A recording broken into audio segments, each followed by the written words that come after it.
Goeiedag, good day, fellow South Africans and citizens of the world.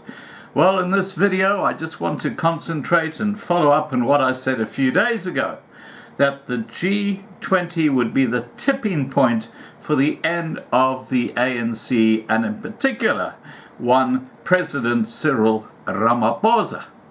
And I'm not going to talk too much to the subject because I think you've all got your own views and perspectives on this.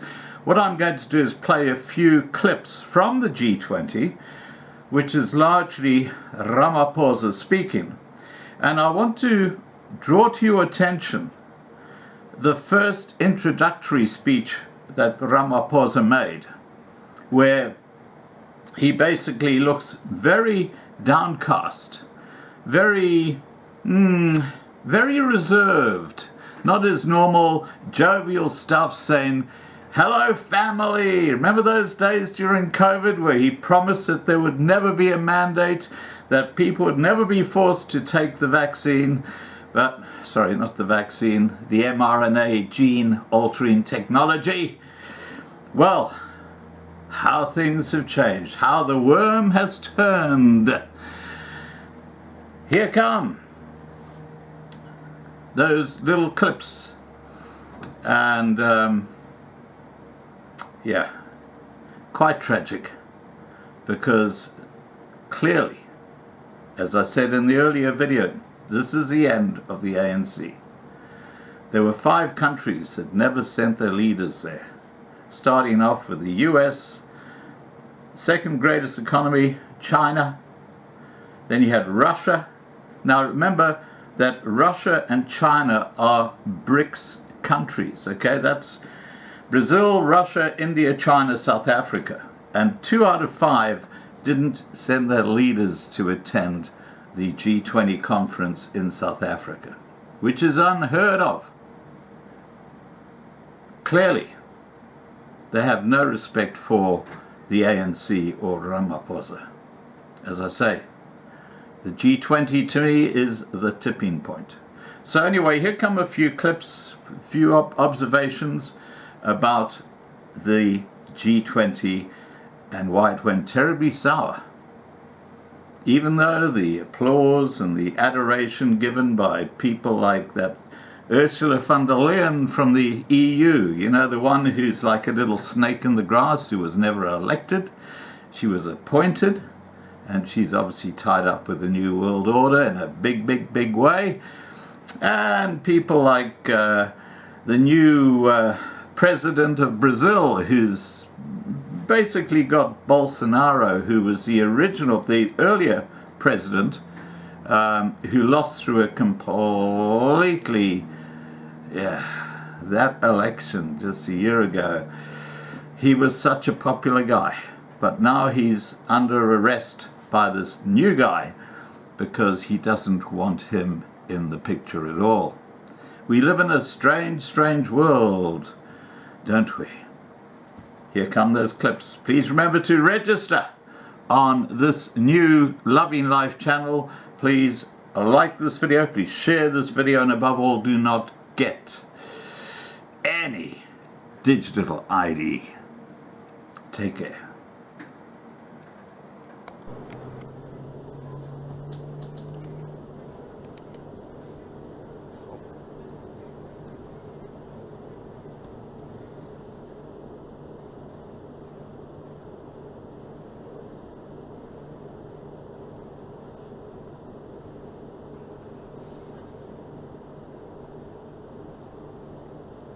May we have the people congregating around the president to go back to their seat to allow us to commence with our program.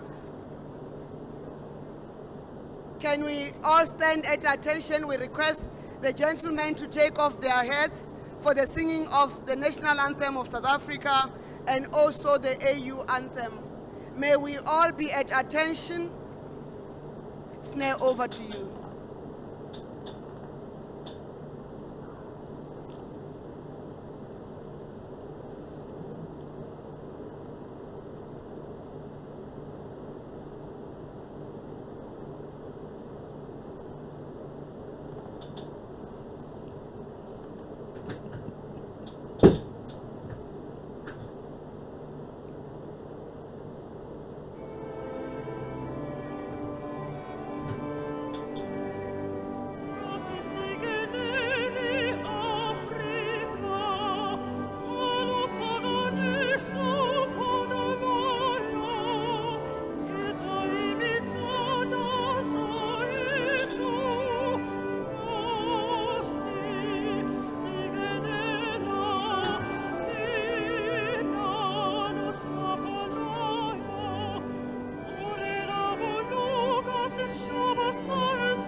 AU anthem.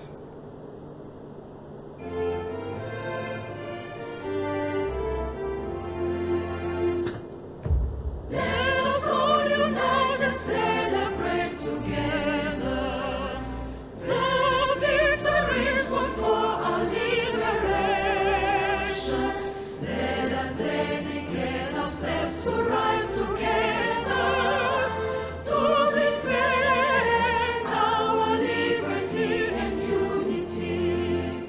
Oh, sons and daughters of Africa, flesh of the sun and flesh of the sky, let us make Africa a tree of life. Let us all unite and sing together to uphold the bonds that frame our destiny. Let us dedicate ourselves to fight together for lasting peace and justice on earth. Oh, sons and daughters of Africa, flesh of the sun and flesh of the sky, let us make Africa the tree of life. Let us all unite and toil together to give the best we have to Africa, the cradle of mankind and font of culture, our pride and hope and break of dawn. Oh, sons and daughters of Africa, flesh of the sun and flesh of the sky, let us make Africa the tree of life.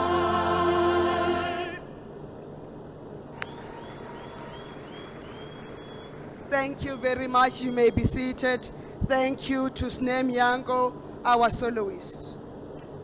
My co-convener, who's also former Deputy President of the Republic of South Africa, Dr. Phumzile Mlambo-Ngcuka, please join me to acknowledge the presence of His Excellency, the President of the Republic of South Africa, our President, Mr. Matamela Cyril Ramaphosa.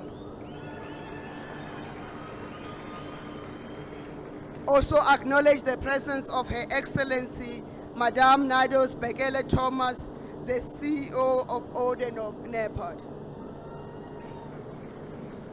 Also acknowledge the presence of my sister, Honorable Madame Ake Everesto, the Minister of Human Rights of the Federated Republic of Brazil. My colleagues, Honorable Ministers and Deputy Ministers on the South African National Executive Committee.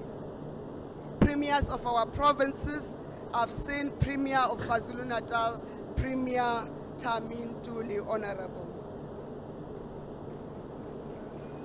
Honorable Members of Parliament, MECs, MPLs from Gauteng and other provinces. All councillors and mayors led by the Executive Mayor of our host city, Ekurhuleni, Alderman Dr. Kakaza. Khoi and San leaders and traditional leaders. Amase. Members of the Diplomatic Corps, representatives and conveners of the engagement groups, distinguished guests and senior government officials. Good afternoon. My name is Khumbuzo Nchabeni, the co-convener of the G20 Social and Minister in the Presidency in the Republic of South Africa. For sign language interpretation, I'm joined by Fortunate Madlala, Nicoline Dutoit, and Angie Swatrebashe. Your Excellencies, gathered here at this social summit in the last 2 days are representatives of 22 engagement groups, which include Women 20, Labour 20, Civil Society 20, Business 20, Think Tank 20, Youth 20, G20 Empowerment Alliance, Startup 20, Science 20, Urban 20, Children 20, Creatives 20, Disability 20, Values 20, Climate 20, Foundations 20, Interfaith 20, Queer 20, Judiciary 20, Parliament 20, Supreme Audit Institutions 20, and Royals, as well as public participants representing grassroots structures from our districts and provinces.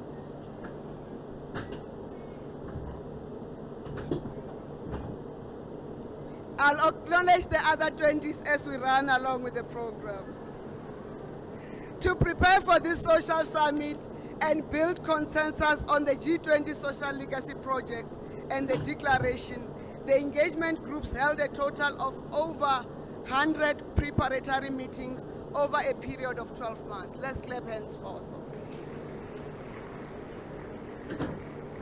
The deliberations at the preparatory meetings sought to build consensus around 5 thematic areas, which are digital inclusion and equitable transformation, 2, trade resilience and inclusive value chains, 3, inclusive climate justice, a just transition and energy democracy, 4, a just and sustainable finance and international financial architecture, and 5, building momentum for the achievement of the SDGs and Agenda 2063. The engagement groups worked very hard to get to where we are and also to agree on a continuing partnership in the implementation of the legacy projects for the future of this beautiful country and continent. Your due pronouncement, Mr. President, that declared that South Africa's G20 presidency is an African presidency which the whole of the African continent must partake and benefit in, was fulfilled through this work of the engagement group, but as part of this G20 social.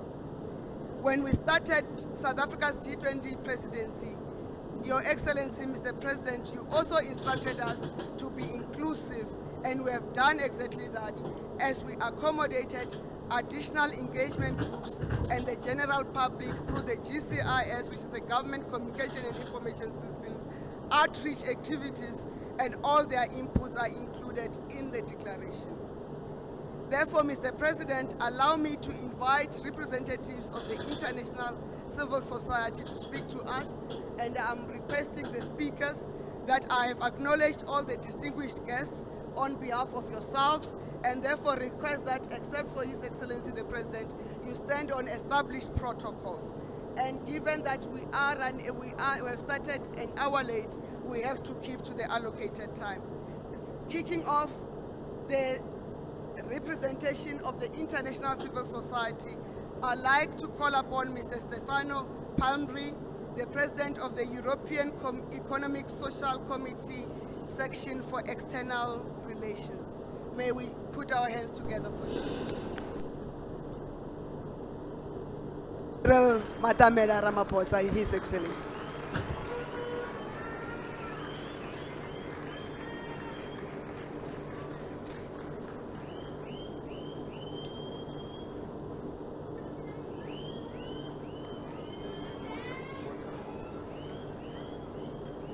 Thank you. Let's be seated, please. Amandla. Amandla. Sanbonan. Dumelang. Abshin. Khuye More. Molweni. Limacheron. Lochani. Rishile, I greet you all in the name of the people of South Africa, but also greet you in South Africa's beautiful languages. One of these greetings, Sanibonani, in the Zulu language typifies precisely what we are about. It literally means we see each other.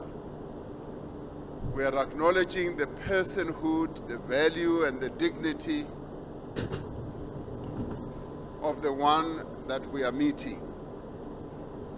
We are also affirming the cherished principle of Ubuntu. I am because we are. This is the spirit in which this G20 Social Summit is being held.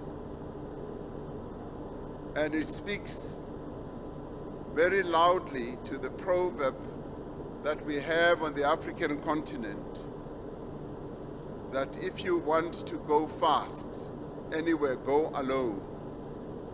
But if you want to go far, go together. This is what we are doing.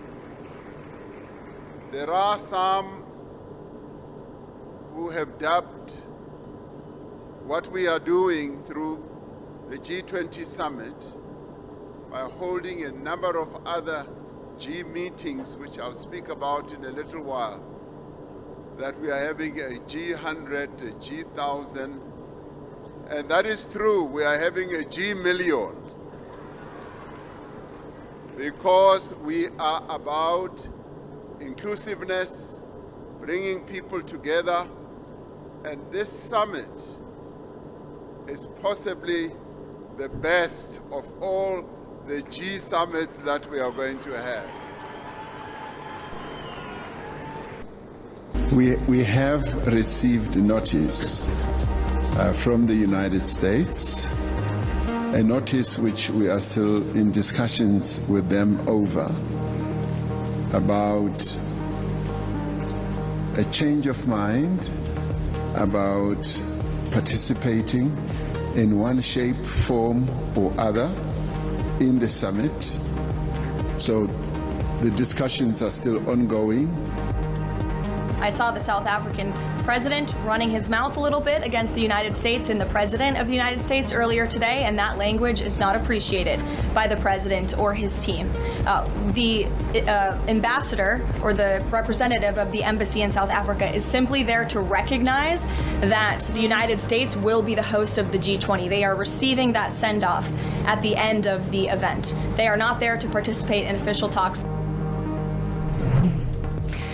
A war of words between South Africa and the U.S. over the G20 summit, which has been so far marred by a diplomatic dispute between the two nations over what actually constitutes participation in the conference. Let's go to Johannesburg now and dig further into this with Jennifer Zawazaja, Bloomberg's chief Africa correspondent. I've got to say, beyond anything, it's sort of must be frustrating for everyone else who's participating in the G20 that this has become such a focal issue, whether the U.S. are going to participate or not.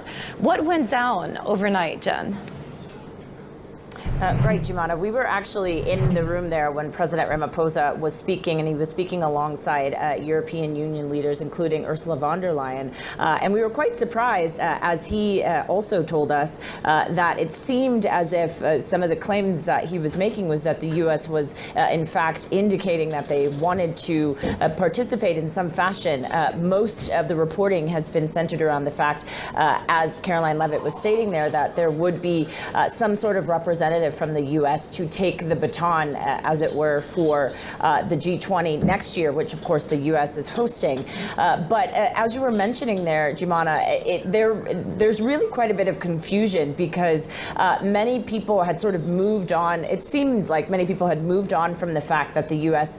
Was not sending a representative. As President Ramaphosa actually said during that speech last night when he was taking questions, he said boycott politics do not work, and actually seemed to indicate that, in fact, maybe he had thought there would be some sort of resolution. He said there was still a seat for the U.S.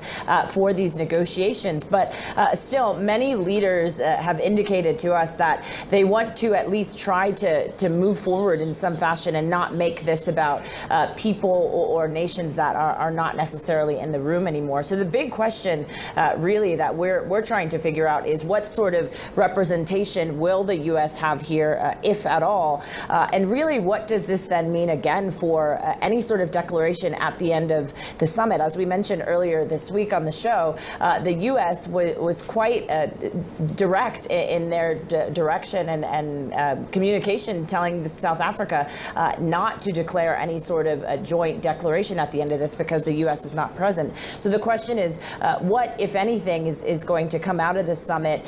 What are some of these leaders who are, many of them are already in town and will be over the next few days, what are they going to be able to negotiate and find consensus on?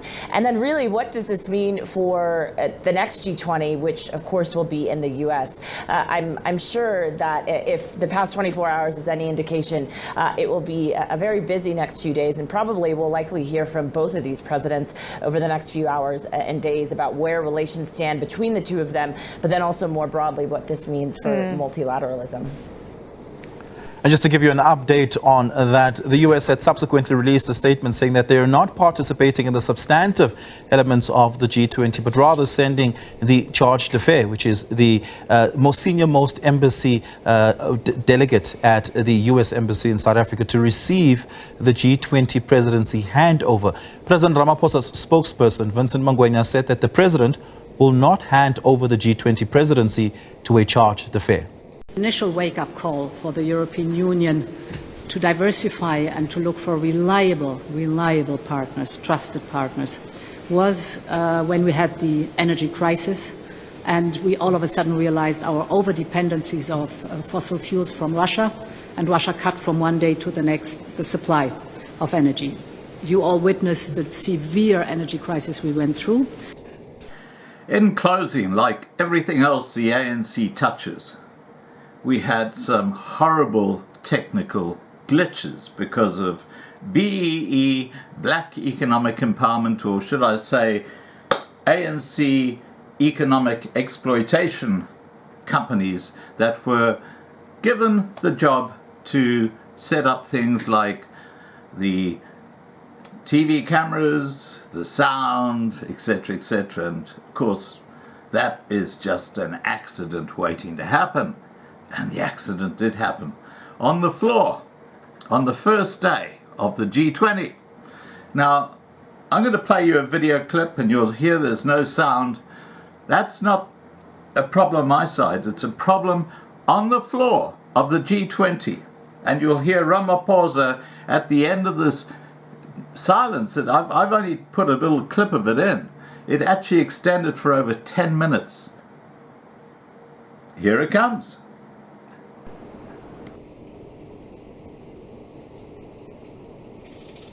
Daha kapsayıcı bir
Thank you, President Erdogan.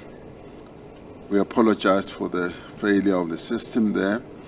I now have the opportunity to call upon His Excellency Sir Keir Starmer, the Prime Minister of the United Kingdom of Great Britain and Northern Ireland. Here is Ramaphosa's closing statement at the end of the G20. And what I want to draw your attention to is right at the end of the statement where he hands over the gavel to the United States of America. And you heard what SABC said at the beginning of this interview, that he was not going to hand over the G20 presidency to a charge d'affaires from the US Embassy in Pretoria. Well, guess what? Sucking on humble pie he did, as you will see. Leaders of the G20 member states and invited countries, the Secretary General of the United Nations, heads of international organizations and ministers and distinguished guests and everyone else who has played a role in making this G20 get to where it is. I wish to extend my deepest gratitude and also the gratitude of all South Africans for the steadfast support that you have all shown throughout South Africa's G20 presidency. Your commitment has been vital in reaffirming the G20 as the premier forum for international economic cooperation and also ensuring that it continues to drive progress on our most important challenges. We have met this year, in fact the entire year, meetings have taken place in our own country and elsewhere in the world, including at the United Nations, supporting the presidency of South Africa of the G20. And we've met in the face of significant challenges and demonstrated our ability to come together, even in the times of great difficulty, to pursue a better world. South Africa's presidency marks the first time, as we have said, that the G20 has been hosted and held on African soil.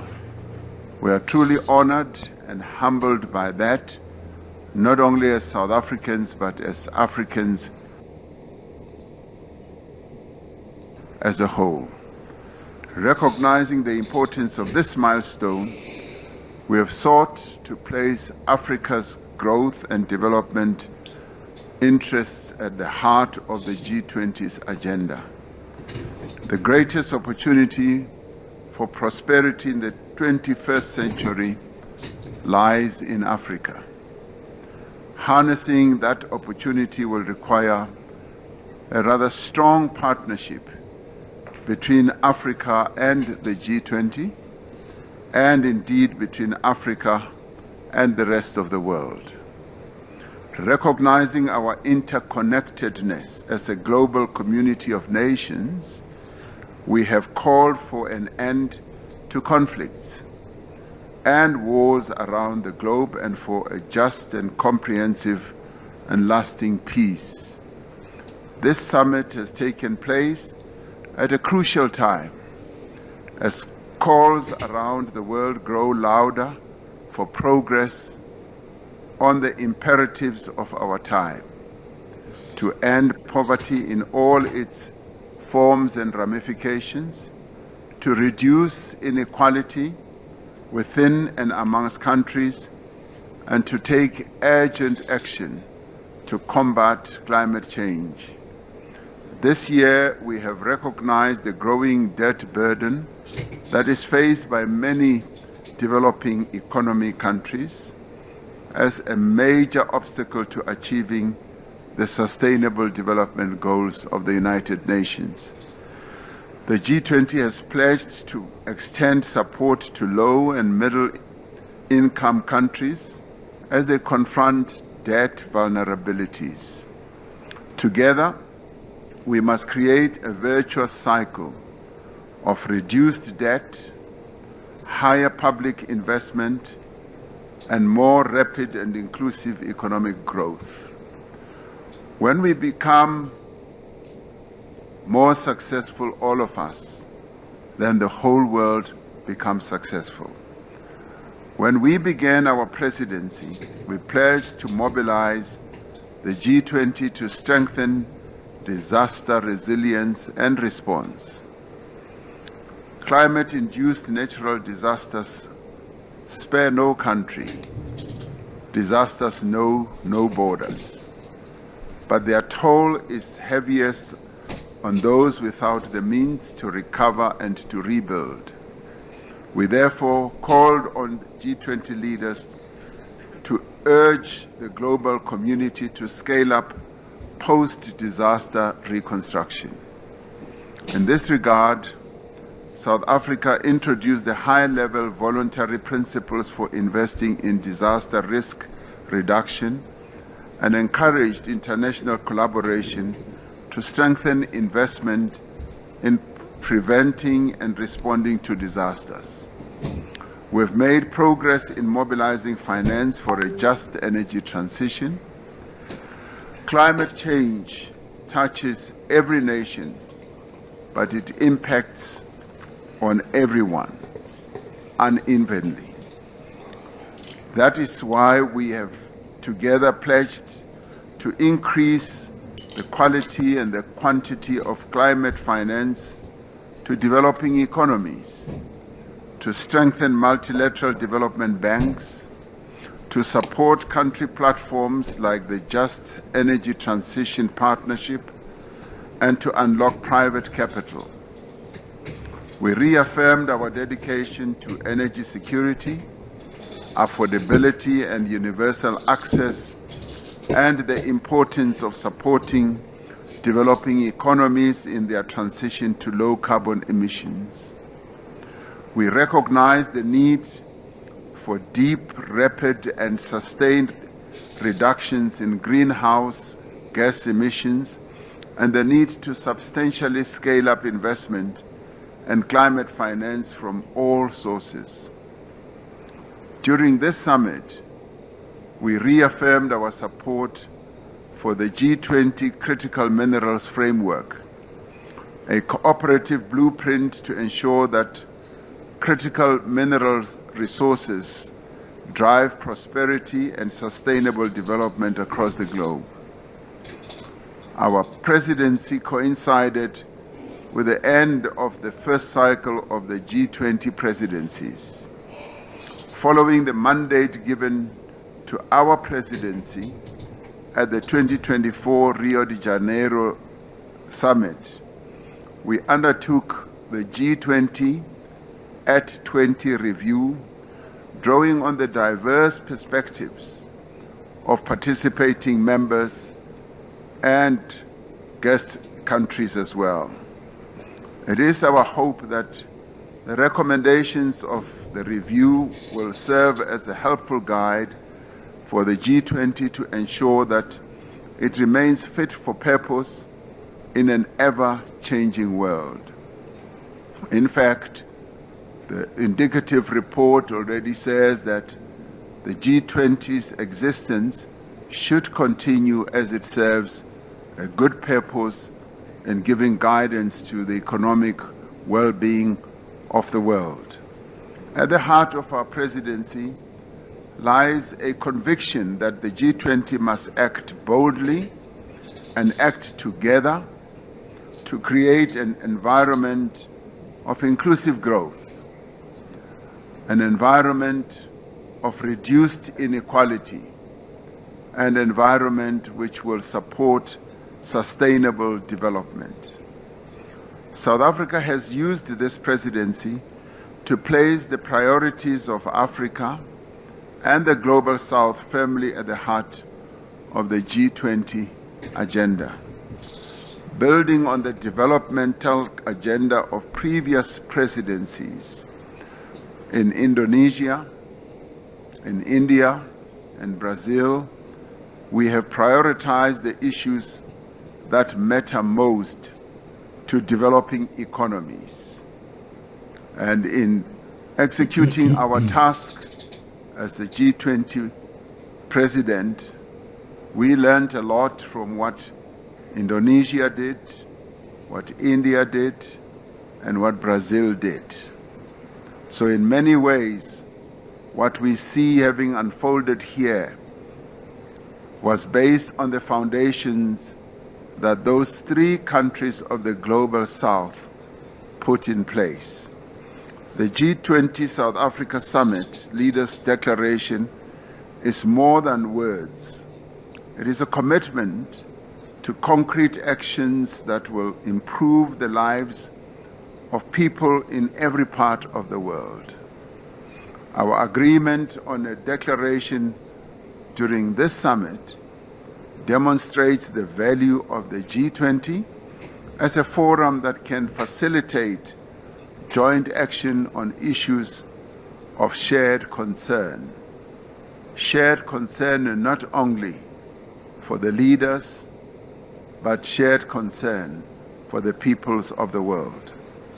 More than that, it reaffirms our renewed commitment to multilateral cooperation and our recognition that our shared goals outweigh our differences.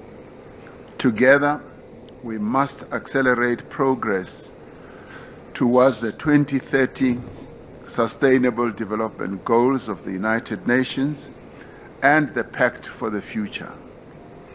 We have laid the foundation of solidarity. Now we must build the walls of justice and the roof of prosperity. Let us move forward together, demonstrating to the world that we do have the capacity to confront and overcome the world's challenges. Through partnerships across society and by remembering our common humanity, we can create a more secure, a more just, and a more prosperous world. And together, we can ensure that no one is left behind. I now say that this gavel of this G20 summit formally closes this summit and now moves on to the next president of the G20, which is the United States, where we shall see each other again next year. The summit is therefore closed.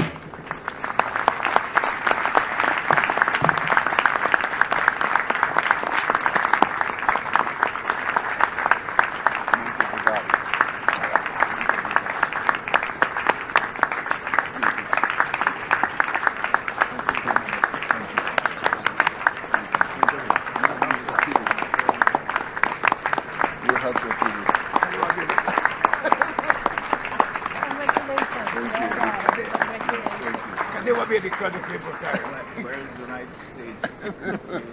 They're not here.